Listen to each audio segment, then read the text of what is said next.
আজকের প্রোগ্রামে মাত্র উপস্থিত হয়েছেন জাতীয়তাবাদী যুব দলের সাংগঠনিক সদস্য সচিব বক্তিয়ার হোসেন ভূঁইয়া, জাতীয়তাবাদী যুব দলের যুগ্ম আহ্বায়ক জাতীয়তাবাদী যুব দলের যুগ্ম আহ্বায়ক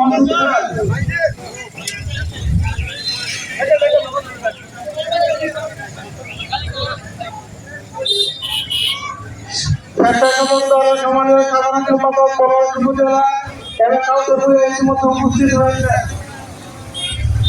সকল নেতা কর্মীদের দৃষ্টি আকর্ষণ করে বলছি, প্লিজ আপনারা রাস্তার মধ্যে গ্যাঞ্জাম করবেন না।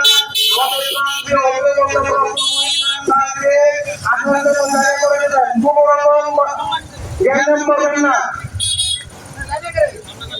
ইতিমধ্যে উপস্থিত হয়েছেন জাতীয়তাবাদী সংগ্রামী সাংগঠনিক সম্পাদক মোর্শেদ ভাই।